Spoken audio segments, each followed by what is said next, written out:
Hello. Hello, and welcome to our not quite regular Monday show, live from our orbital moon base. Yums. It's the Scrump and Evelyn show. Yeah, we do need some sort of jingle, probably. We do require some kind of jingle, but Hello, all my little chuddies. How are we doing this evening? Yes, hello to all the small friends in our computer. How do you fit in there? Oh God, there's that many people waiting already. We must be some sort of hot commodity these days, despite our attempts to be exactly not that. Yes. Well, the back end's just catching up, but this is why we allow the back end to catch up, because man, YouTube is strange tech-wise sometimes. Well, the back end. I will say before we go any further, the weather has been cold and miserable, and it's trying to not succeeding. See that? We'll finish this. We'll look at the window and be like 6 feet of stuff outside. Yes, we are still monetized somehow, and we actually have a few donations. So, I tell you what, people still think Shire Strike has sent us £2. All enemies bad, all friends good. Pretty much. He sent us another £5 as well. Beer money. You must buy the finest beer with this. Of course, it takes these dark miles. What else? Greater Manchester non-friend unit will come and don't buy beer. Okay. Oh, that's a threat I can live up to. Ross McElvenny sends some tenor and says nothing ever happens, which is very true. Lamented Guide has sent us some sort of strange hippo character spinning in a chair, which I'm deeply entertained by. And Shire Strike has also sent us another 20 quid. Have some pennies, friends. This one for poor Martin Farmer. Rest in peace. Thank you for your generosity before we've even started the stream. I suppose that now people send a little bit of super chat at the end now, and everyone else can go home. No, we're not going to do that. So what I will say is that if you don't want to give us monies via YouTube, you can also do it via the Ko-Fi. It is you can do it in the chat, or you can subscribe to the Substack, where there isn't much stuff at the moment, but there's an alternative way of getting on the stream when Substack decides to upload stuff again. And there's going to be a bit of a mass upload on the Substack, so all of the podcasts that are there will be there, and we'll be there going forward. I apologise in advance for anyone's feed that gets bombarded for an afternoon of like 7 or 8 streams all going at once. But yes, but we've had a little bit of a back end trouble with the for an afternoon of like 7 or 8. Substack has done a part. Yeah, Substack has done a part. We've had a little bit of a back end trouble with the. I'm saying we have an echo. Oh dear. Oh, have you been playing the stream audio back through? Oh, he's made such a rookie error. Oh no, it's echoing. God damn it. That's what I'm saying, because it's been playing the live stream back through. Oh, you've had that tab open with audio on it. I didn't. I actually muted that audio. Apologies. I had the tab open with audio muted. It seems to have re-enabled my audio. But you trusted the computer, you silly man. Okay. Sorry about that. We've sorted the echo. Multiple echoes. We've sorted it. Infinite Evelyn. God, what a problem that would be. My apologies, guys. We've sorted that. That's so annoying. Yeah. I will not apologise for that, because it's not my fault. But I will apologise on his behalf. Apologies about that. Yeah, no, I actually mute Chrome, and you know the whole mute the tab, mute the whatever it's called. I do that all the time on the stream. This is the first time it's failed me, so apologies for that, guys. But no, we're not gonna restart this. Bring back the echo. Oh no. All we've done really is say thank you to people who've donated, and yes. Yeah, sorry that we've been extremely echoey for the last 2 minutes. I think off the back of that, we should probably get moving. Yes, thanks for the schizophrenia simulator. No, we won't be doing it from the top, don't worry, guys. And apologies to people we've run off with that infinite echo. We don't usually have the boomer audio.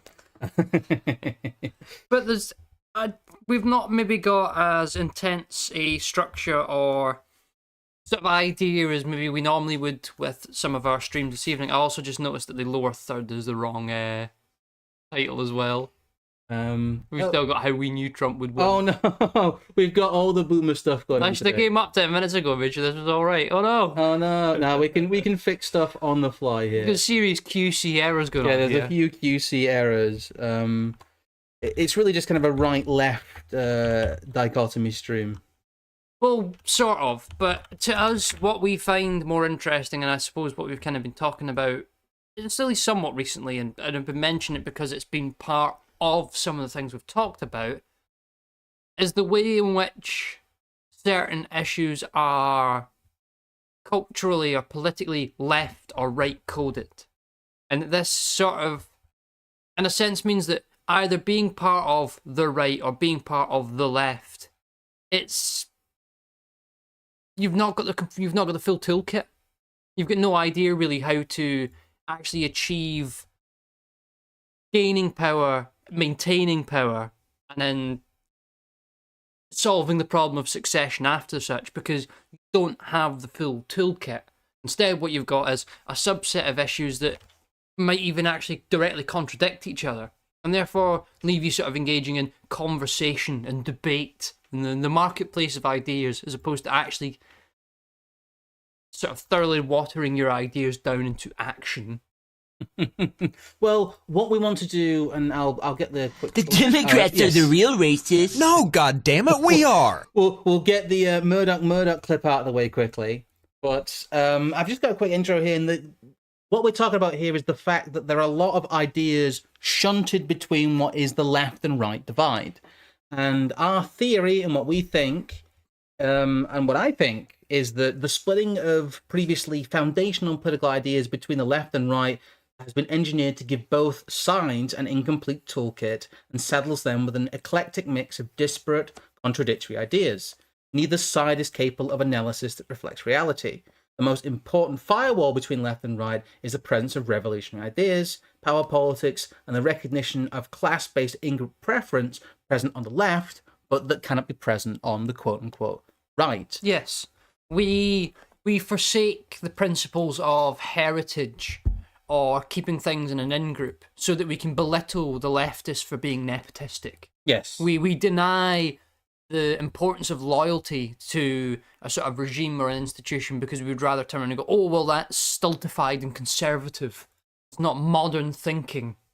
No, and I hopefully, it was difficult to entitle this because I don't want to just create a long waffly title about the right-left dialectic and, you know, the split and the dipoles and two-party politics. It's not about that. It's not about decrying two-party politics. It's not about, decrying the uniparty. It's really about the utility of how ideas are framed. Yes. We're not engaging, as we usually do, we're not engaging with this earnestly and honestly.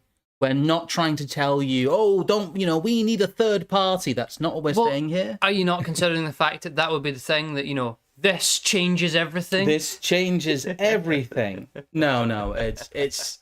Oh, I might start stealing that one. That one's pretty good. I do like this changes everything. We're at breaking point. This changes everything. This changes everything. Everything. Except that one thing that doesn't change. Except that one thing that doesn't change, yes. So we'll go through, because we're going to go through these, and these are equivalencies, as we've shown. Yes. If you go across column-wise, these two, they're supposed to be kind of opposites of each other. And when you get the political soup, this is what we consider kind of the current shorthand state of the at least stated priorities and, after priorities of the left-right split as it's framed now in the West. This is very specific to, I'd say, the Anglosphere, Germany, the EU. It's very specific to, quote-unquote, the cultural West. Yes. This doesn't work in certain other places. No, there of are course exceptions to this, but this, as far as American and British politics go, as we get the backwash from it, and Australian and New Zealand and a lot of European politics go, this is broadly the way things have shaped out. And I think to suggest where this fits all into the puzzle of what we have otherwise looked at, that we have talked about the clown show and the elements of kayfabe, and that you have faces and heels, that diametrically opposed sort of stage show is what allows them to create this sort of state of play, and that the playing field is these subset of ideas, and if you're on the right, you've got to use these ones, and if you're on the left, you've got to use these ones, because you've got to argue like a good rightist or a good leftist. The big two here, I would say, at the moment, when we can just highlight a few of these. On the left, you see the framing of race and identity, but it is in the context of the redistribution of wealth and the equity and protected groups. What happens is you have this acknowledgement of racial and identitarian reality that is then stapled to the utopian vision of equity. But in that same vein as well, though, it's also Yes. a understanding, at least from the leftist perspective, that it's zero sum. Yes. That in striving for equity, they will actually tarnish the principle of equality, which really is the right-wing problem nowadays, is that we've got to ensure proper equality because equity is the real problem. And you end up with these sort of two people talking about two issues that actually in no tangible way matter to us. Well, I'll take you through. We'll go through these in order. We have incrementalism and continuity, and revolution and reshaping, which are the two visions that are supposed to be what separate the right and left. Yes. And what you've put in the document, what I agree with, is that the left has a Schmittian framing and the right has a non-Schmittian framing to the implementation of politics. Yes. In the view of the quote-unquote mainstream right, it's a matter of continuity, of incremental change. Doing as it's always been done before. Doing as it's always been done, and, you know, the left are just misguided. Yes, they don't understand the value and the tradition of the process. No, which is where we'll talk about free speech later and how that is one of the telltale issues that, in our view, cross the aisle issue-wise. But it's that general principle, the fact that thinking about completely restructuring society from the top down, which really is politics incarnate, left or right, has now become something that we blame leftism for. I mean, I would almost go so far as to say the fact that if you were to ask someone about, say, the philanthropist kind of characters involved in COVID, like a Bill Gates, they'd assume that they're a leftist, but really, being that much of an elitist and organising so much of society from the top down by the methods they do really isn't strictly ideological. No. And if anything, is really closer to the sort of thinking that we are used to with elite theory. Yes. Even though elite theory and its more classical interpretation was really more of a sort of right interpreted point. And it's only when you've got sort of I know what's the one A's a big fan of, is it Althusser? Yes. He does a lot of it. We know Burnham does it too, but he at the time is this sort of post-Marxist character. The general point is that revolution has become the remit of the left. And because the right has become conservative in that big C literal form of trying to conserve what already exists, Yes. if you're trying to conserve the big progressive machine, then you're not really a rightist anymore. No. Because you've denied the fact that you need a revolution to get rid of that machine. Well, it's also the fact that you have this supposed revolutionary energy on the left that, again, is stapled to this mass of identities.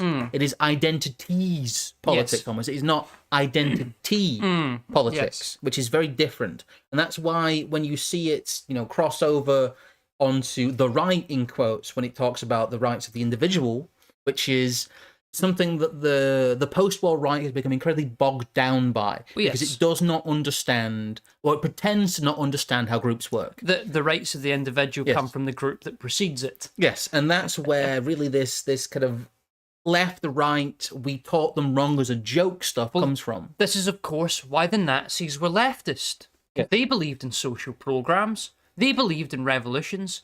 They had an understanding and a project for the redistribution of wealth for their own benefits. Yes. So that obviously means that they are leftist socialists and not bold, you know, confident, individualist right-wingers like us. It's where people end up in tying themselves in knots like that. This is the arbitrary colonizing of a whole bunch of political ideas that have been all over the political map previously. You have, in the 19th century, a lot more talk of co-ops and voluntarism and almost the idea of effectively what were like right-wing communes. Like a mutualism sort of idea. Like a mutualism idea, the protection of the land, things like that.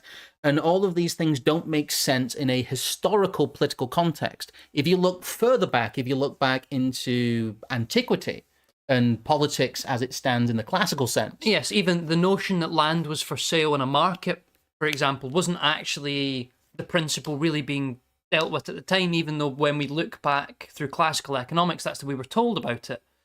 Well, whereas it was much more a relation between, as you say, cooperatives, guilds, groups with different incentives that had political machinations of their own, shopping and changing land around for political purposes, not for economic purposes. Well, as I've made a distinction before, a lot of the policies on the right are what would be considered peacetime policy and peacetime thinking. And a lot of the thinking on the left is what would be considered wartime thinking or conflict thinking, which is, again, if you see the way the two are used politically, what happens is, with these first two, incrementalism is the right sits there and does nothing politically.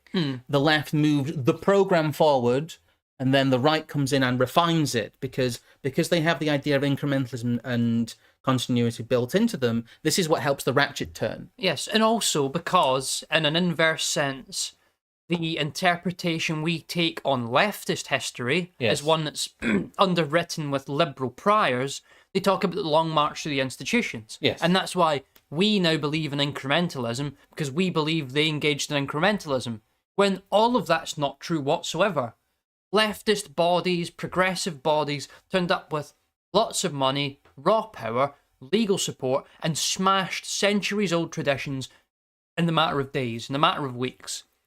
So how are we, as people who want to return to those traditions, supposed to vote them back in or get them in via the process? So we end up wrapped up in this whole sort of giant lie, essentially. Yes. A lot of the policy on the right, in quotes, seems to also be about bad jacketing order. You have this dipole between, social responsibility and social order, and the two are seen as diametrically opposed. And the left is the people who will talk about social planning and social issues, whereas the right will not. Yes. They will simply talk about the security state, and their answer to all of the social questions would seem to be the security state. I think almost you could go even one further with that. The right perspective on that is procedure. Yes. The leftist perspective is prevention. Yes. I was about to say yes. So you end up with this idea that only leftists can engage in social engineering, and only people on the right can engage in, say, security bolstering. But the compromise is that we end up with a bigger security state and a bigger social services. And if you look at the compromise between these two, the compromise between the sovereign individual and race and identity is that we are all atomized, but we are all part of a great mass.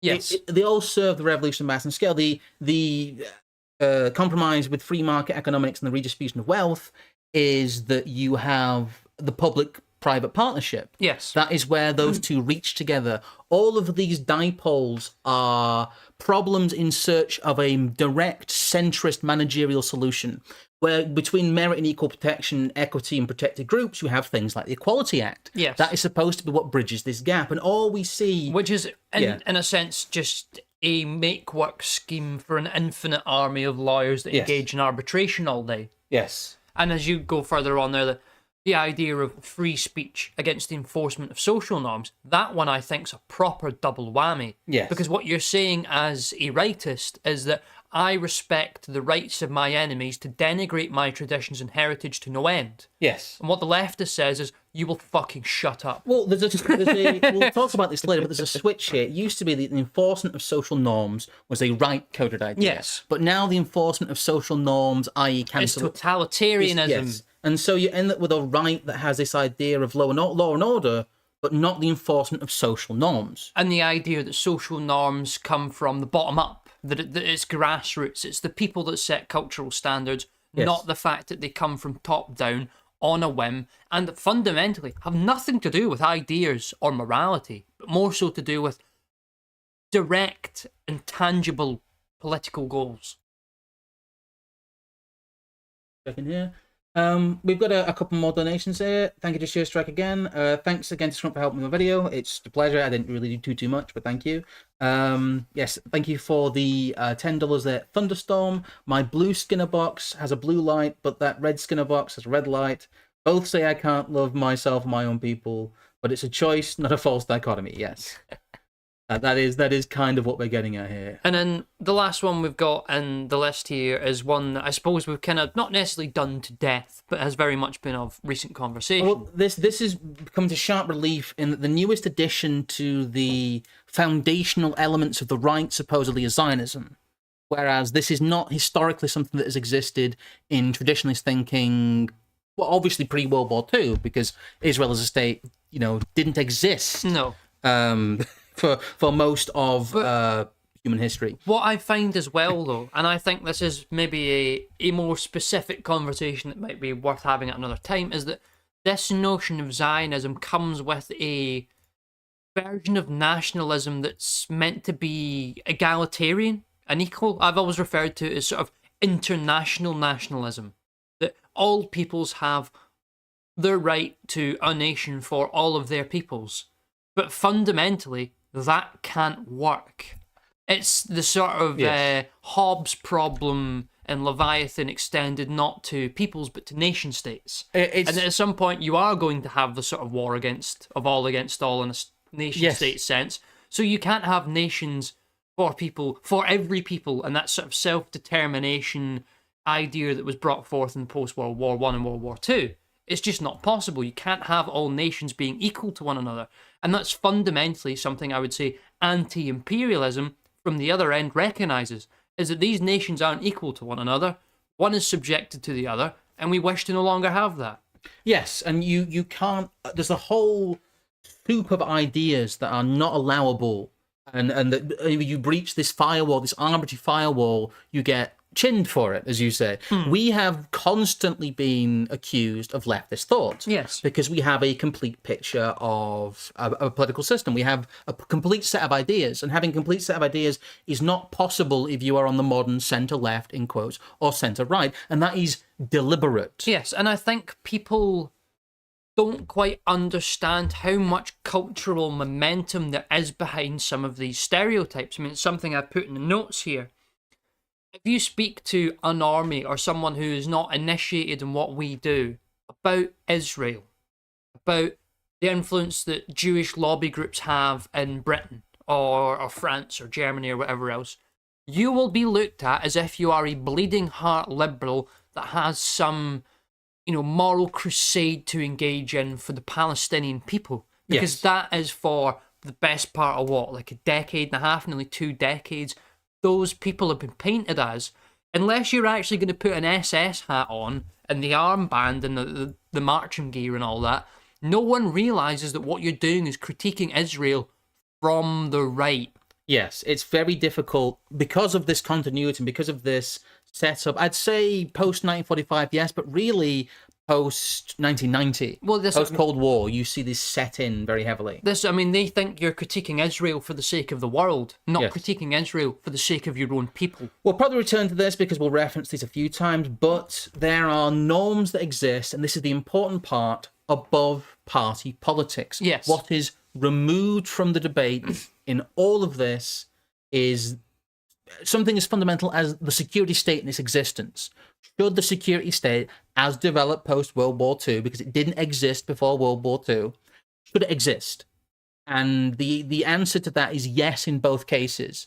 Nobody would, apart from us in many ways, would question the nature of state secrets. Yes. The nature of, the public-private partnership again. Having a body like the OSS or the FBI or the CIA, which operates purely on the exception and above the law. Yes.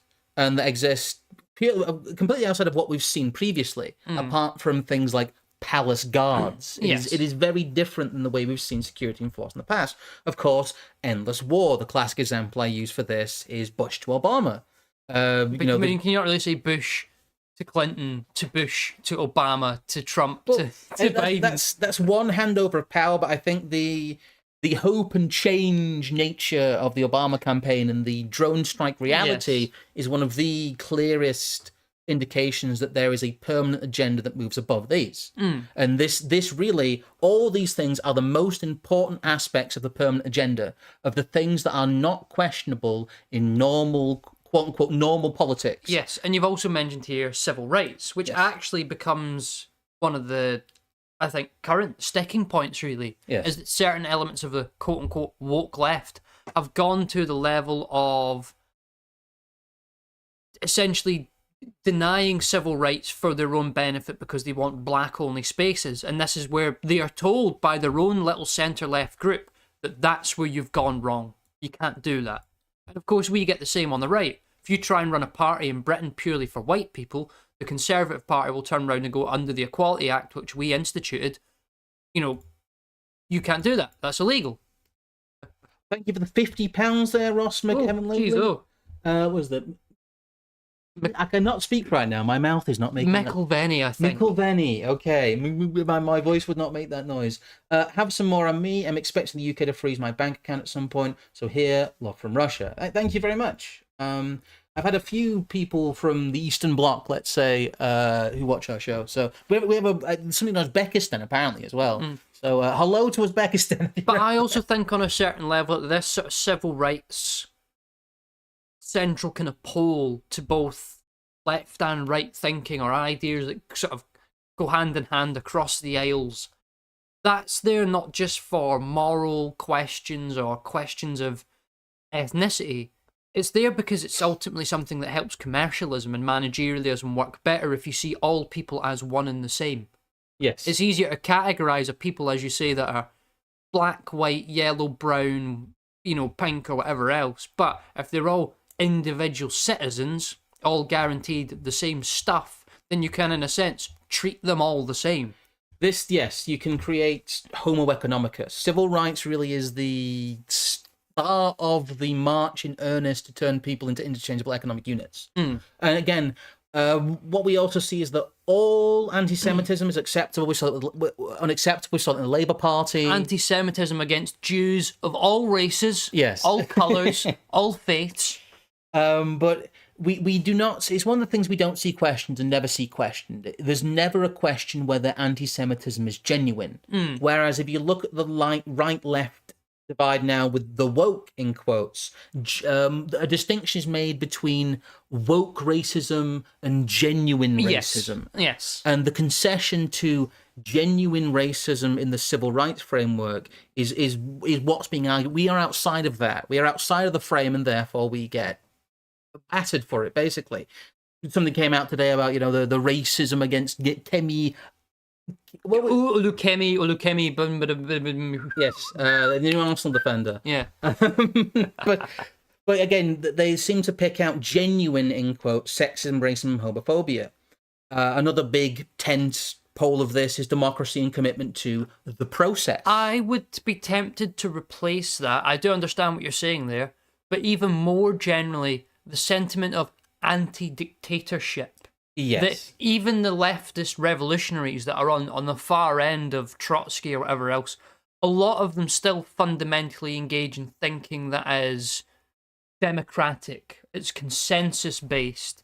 The old world idea of a unelected great man that just sort of politically rules by his own individual will almost as he pleases with very little to no accountability, that's just not acceptable in any realms of politics nowadays. Well, ultimately, democracy and commitment to the process are the veil put over the consensus rule of the elite class. Yes. The elite class are ballooned in size because of the revolution of mass and scale and post-war. They are a big group of people that move quite slowly. They have disparate interests that are often quite petty, but they, as we've talked about before, they agree where their power interests as a class align. And class analysis is one of the big things you're not allowed to do on the right. No. Class analysis from the right is considered like a nonsense. It's like, what are you talking about? Are you a socialist? Yeah, but the only people who've really done it are people like Samuel T. Francis, as we'll quote later. The things that exist above this dipole is neutral institutions of state, such as the NHS, the IRS, etc., and the neutral experts and the science. The fact that human knowledge as it stands can be stripped of all political values. Yes. It's the objective things we agree that we need, and then the objective things we agree that we know. And those two things together as a settled set of ideas are what make change, in a revolutionary rightward sense, impossible. Yes, because we would want a world without an NHS, without an HMRC, without a state school structure. We would even possibly... something as radical as like the state sponsoring of science. The state sponsoring of quote-unquote science has been disastrous. I'll be releasing something about that eventually. But the revolution of mass and scale in quote-unquote science has been completely destructive to human knowledge. And most people would look at you like you were completely insane if you said, yes, we'd like to bring back proper patronage, but the idea that a giant managerial government should quote unquote fund science is insane. Yes, or I think even something more more general in terms of like the principle of education itself. Yes. Or the notion of educating a populace. These are things that we completely deny, but you could be, from Novara Media, or you could be from, I would even try and pick something that I would quote unquote call far right, but there really isn't much of that around nowadays. Well, there's also a sense of a moral equivalency between left and right in different ways. There's this idea that the right is pragmatic, useful, but nasty and impersonal, and the left is well-intentioned but misguided. Yes, like they're they're not evil guys. Yes. They just don't understand what they're doing. And this is one of the central tent poles of the kayfabe is that all of this is a good-natured contest. All of this exists within the framework of free speech. All of this exists within the framework of the marketplace of ideas. We're bringing them back. I quite enjoyed these. Licking the Overton window on the short bus of ideas. Yes. Really what you end up here is the two stalls. I'm going to be like a Christmas bus attack at your marketplace of ideas. That's terrible. You have to pick a stall. Oh, yes, right. I see what you've done there now. So you've got to have like Sam Harris or Brianna Wu. Yeah. You can only pick one. You've got to get David Baddiel, or you can get what's his face, James Lindsay. Oh, Konstantin Kiss. Yeah. These are the two things that you want allowed. Francis Foster or Bill Maher. One of the things we've spoken about, and one of our most controversial, I think, opinions is our let's say lack of commitment to free speech. Yes, I mean, God, I had a slight brief back and forth with Ed Dutton about this on Twitter the other day, and I'm slightly annoyed he didn't carry on responding, because I just wanted to see what his arguments were for the sake of having a go at it myself. Because I tend to find that really when it comes down to it, most people's arguments for why we should have free speech are pathetic. Yeah, and there are a lot of otherwise very clever people that we know or know of, and we appreciate elements of their work. But when they turn around and go, free speech, it's an embarrassment. It's that you've started creating some masterwork of art, and then the end piece of it looks like a crayon drawing by a 5-year-old. Well, do remember that it is still Slopvember, guys. You couldn't fill the trough up unless everyone was talking all at once now, yeah, could I'm going to you? say, free speech is one of the ultimate tentpoles of slopism. Yes. The idea that most people have something worthwhile to say. And as we've said, there's also the Substack piece that it comes from as well, and also your Internet and its Consequences piece too.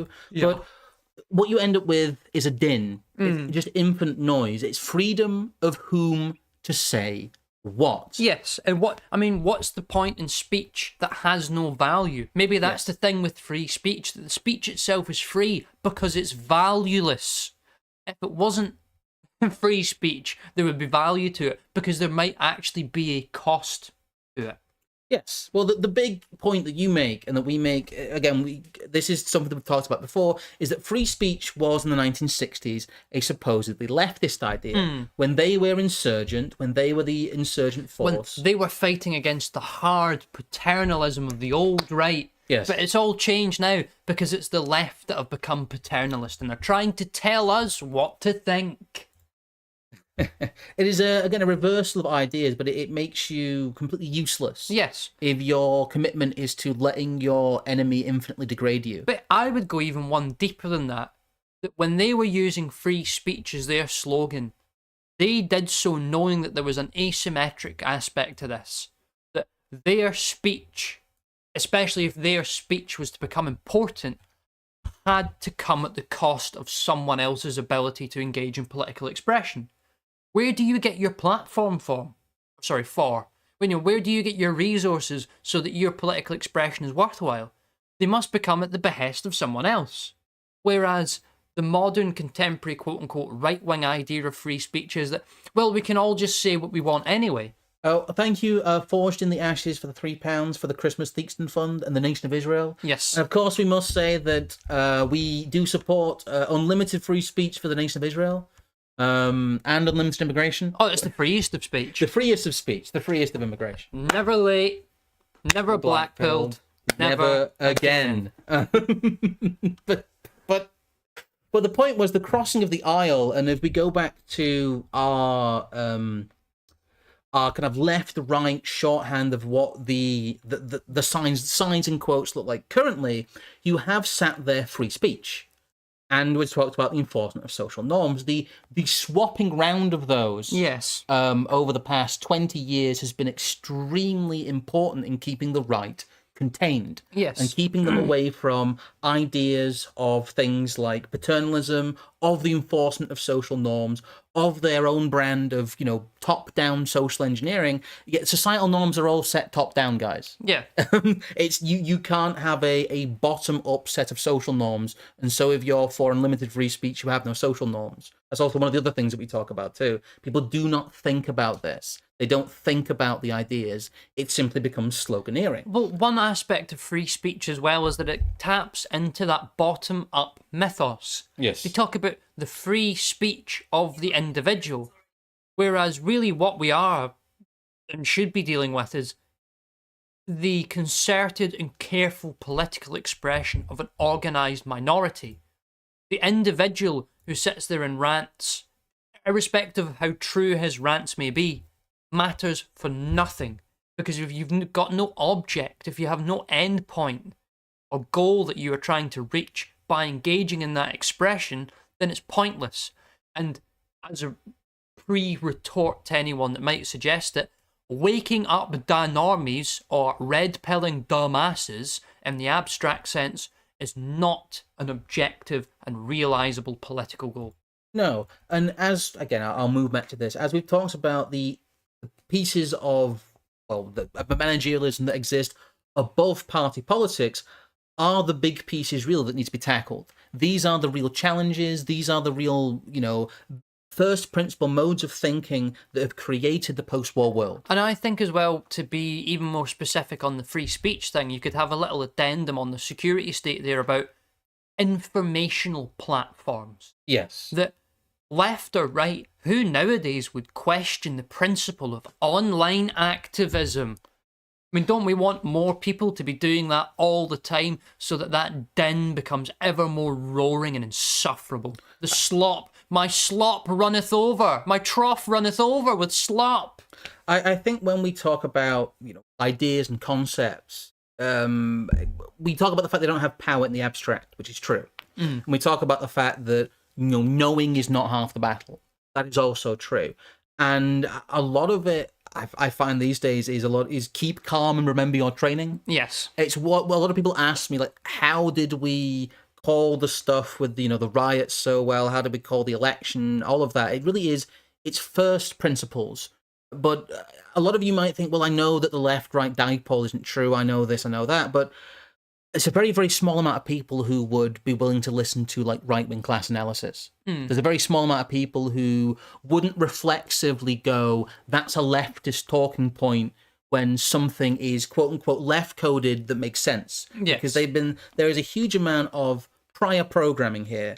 You are not immune to propaganda, as Garfield will tell you. As Garfield will say, you are not immune to propaganda. But there is almost like a Maoist struggle session element of this as well. If we were to talk maybe more specifically in this sort of framework about people who are consciously pushing right-wing ideas onto the left. Yes. They are engaging in this sort of struggle session with your fellow patriots and fellow conservatives about basically dumping the last vestiges of more totalitarian, paternalistic, forceful right-wing ideas and dumping them onto the left as bad historical baggage.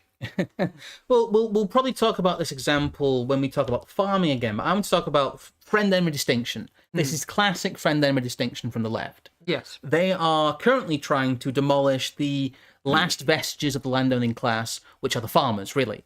The old landed gentry didn't find it worth having land. This piece talks about how it is a fantasy about land prices coming from farming prices, which is wrong. Land pricing comes from the fact that people want to buy homes, or people want to, build homes on your farm, and that's why your land is worth more than it would be as a farm. Yes. But this really is the friend-enemy distinction, to the point that you would willingly subject your people to hunger to remove a Kulak class. Yes. That is what we're seeing. It's incrementalism and talk about, the dissolution of the country states here. And yes, it is true. The first inheritance tax was meant to do this. This is inheritance tax functioning as intended. But they are very willing to come out and say, hoarding land, things like that. There's a very, very clear friend-enemy distinction here that is simply not possible. We accept this. We accept this as a matter of course, but it shouldn't be.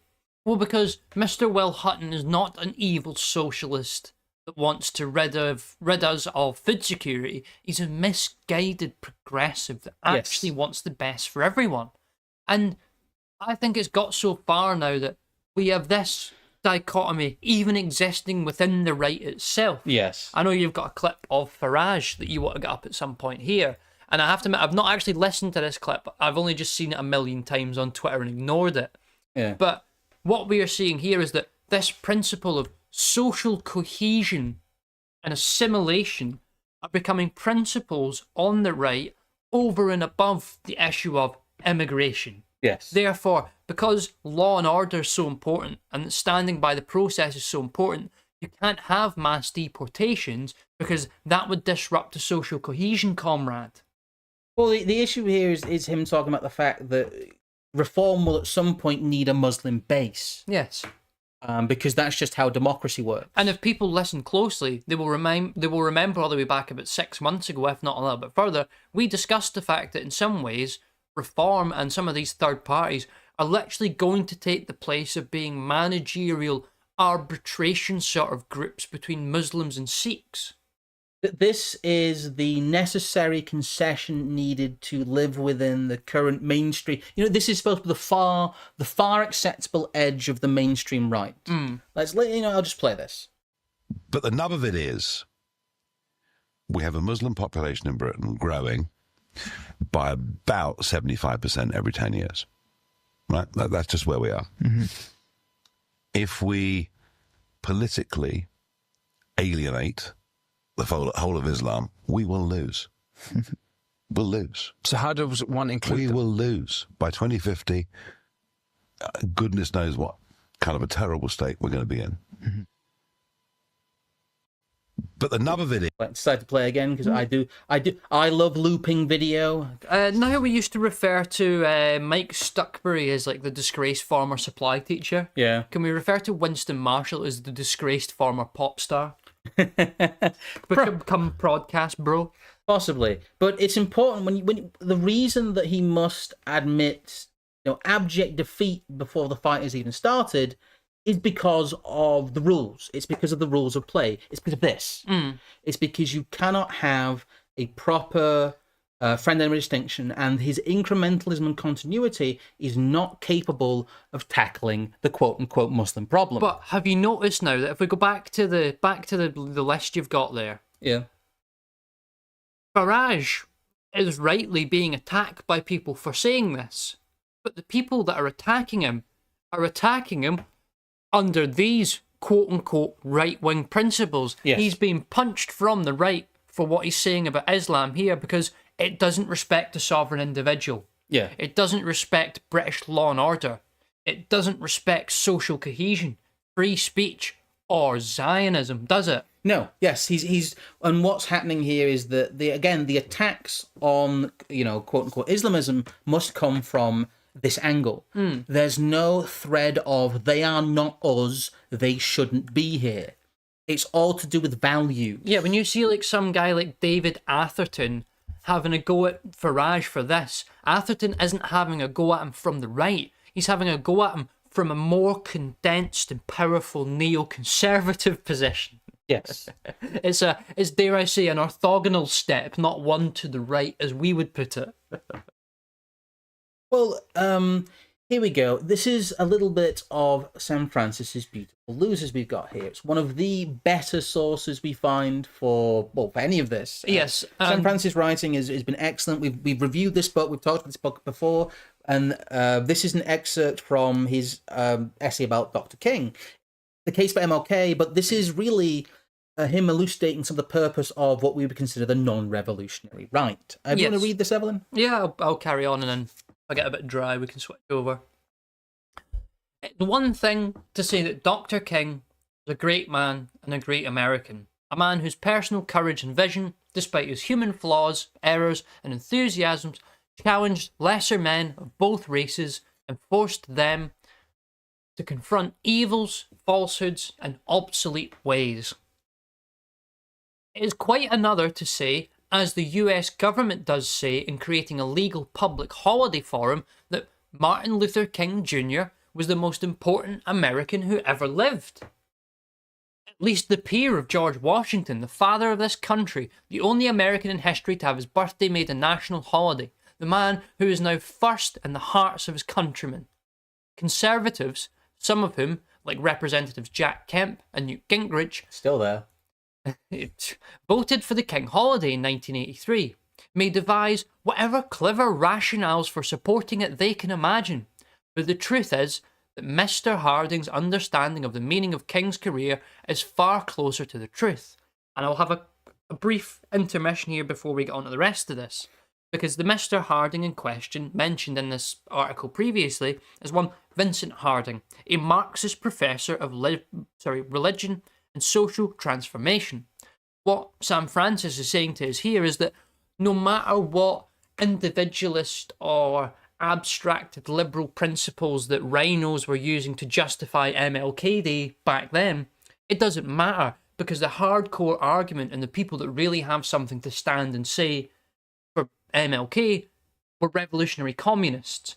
And this is the same problem with free speech. You might have all these rational, lovely arguments for it, but you are going to lose to someone who says, I need free speech because my group's oppressed and we're coming for you. I'll tell you what I'll slide it in here. That what we do need though is a little bit of interaction on these videos. Yes. I'll say, I've not said it yet, the interaction with the videos, liking, commenting, doing all that for the Al Gore's rhythm. Where you do like hearing about Al Gore's rhythm. I love hearing about Al Gore's rhythm, how much people love Israel, whether or not they can get pints of Theakston's in their local, and how the weather is where you are. Yes. If you want to give me all of those in the list, you get bonus points and you get a little sticker or something. Do you want to continue or should I? Yes, and I'll carry on.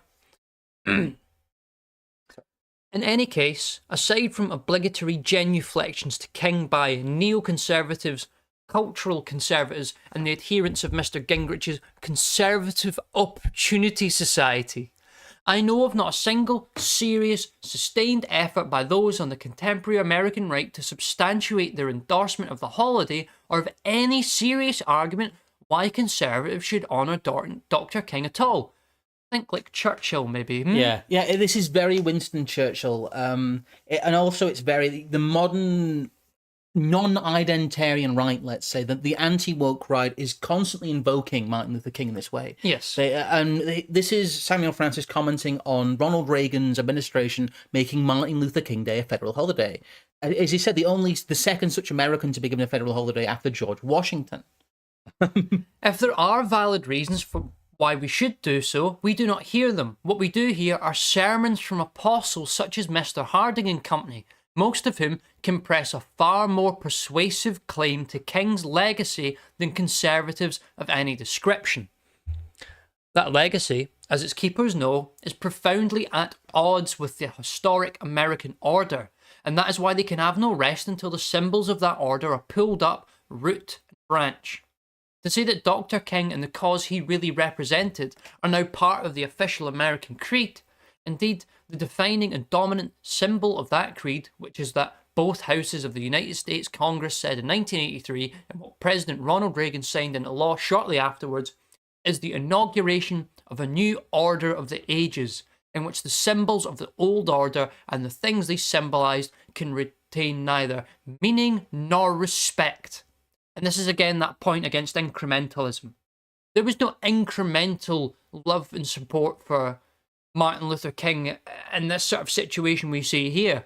It's that one day you go to sleep and the man is remembered as a degenerate communist militant. And then you wake up the next day and an American hero, Ronnie Reagan, is telling you this is an American hero. And you're un-American if you don't like him. Yes. He stands for our values. Carry on the last bit here. In which they are as mute and dark as the gods of Babylon and Tyre. And from whose cold ashes will rise a new god, levelling their rough places, straightening their crookedness, and exalting every valley until the whole earth is flattened beneath his feet and perceives the glory of the new Lord. And there's a number of points in here about equality and egalitarianism I think we could talk about, but we've really done to death elsewhere. Yes. What interests me is this fundamentally. Liberal and centrist perspectives on history that carry a Marxist undertone have now persisted for so long that there is what we could only describe as a leakage of values, are likely responsible for some of the inversions and stereotypes we see in the contemporary left and right as we listed above. And it's essentially this sort of own new age Whiggism. And fundamentally, we must distinguish ourselves between that and what we believe. Yes. The involvement in any proper right-thinking political organisation of those carrying Marxist priors, maybe even unwillingly or unconsciously, is an organisation doomed to fail. Think of this maybe a slightly reworded version of a Sullivan's First Law. Yes. But the point being that this version of the right that we have on screen, this new right, this right of the contemporary, is unworkable and is always doomed to fall under its own priors. And I think part of the fact that some people are so confused why they're allowed to have their right-wing thinking emboldened, because these are the people picking up the tab at the end of the day. Yes. It's like a perfect mass psychological safety mechanism, so that when any right-wing idea or momentum or sort of cultural fad picks up enough of anything, it's shut down by its own principles collapsing underneath it. I would argue that both are unworkable. Yes. Both are deliberately unworkable. We talk about people.